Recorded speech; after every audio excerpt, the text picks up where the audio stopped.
Non, question suivante, une sœur qui dit: je me suis aperçu après diagnostic que je suis possédé par un djinn amoureux. Wallahu a'lam. Cela me cause beaucoup de tort dans ma vie.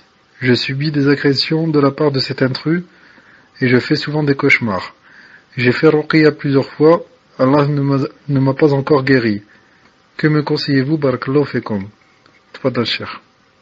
Ma'alish, c'est pas parce que la sœur a fait ruqya et qu'elle n'est pas encore guérie que ça veut dire qu'elle ne guérira pas. Non.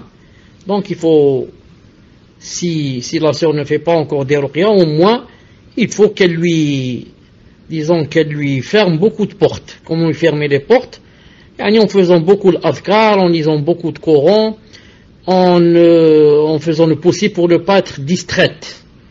Plus on est distrait, plus lui il profite pour rentrer dans la personne. Et plus la personne est sur le qui-vif, et elle est tout le temps avec le zikr, etc., plus il faiblit. Plus il faiblit. Il faut dire qu'il y a des gens, des hommes et des femmes, qui ont des djinns avec eux depuis 40-50 ans, qui sont même morts avec. Non, pourquoi?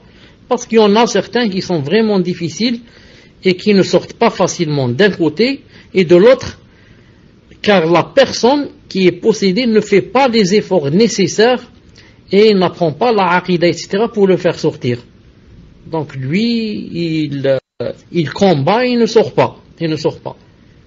Donc du moins il faut lui fermer les portes et ne pas le laisser faire ce qu'il veut.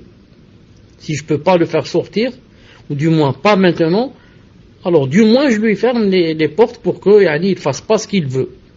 Et lui, quand il voit que la personne est distraite, et tout le temps en train de, dans l'insouciance, le reflet, en train de rire et d'écouter la musique et de dire n'importe quoi, etc., lui il profite. Et quand il voit qu'elle est tout le temps, la plupart du temps, dans le zikr et le Coran et les assises dans le din et la aqidah et écoute des cours, et il faiblit, jusqu'à le jour où il se dit: moi j'en peux plus avec cette personne, il vaut mieux que j'aille chercher une autre victime, une autre proie. Celle-là, elle m'énerve du matin au soir tout le temps avec le Coran, ceci, cela. Moi je ne veux plus de celle-là, il part. Non. Il demande à Allah Ta'ala aide et protection, il t'aidera bi'idnillahi Ta'ala. Qu'Allah Ta'ala te guérisse et nous guérisse tous et toutes.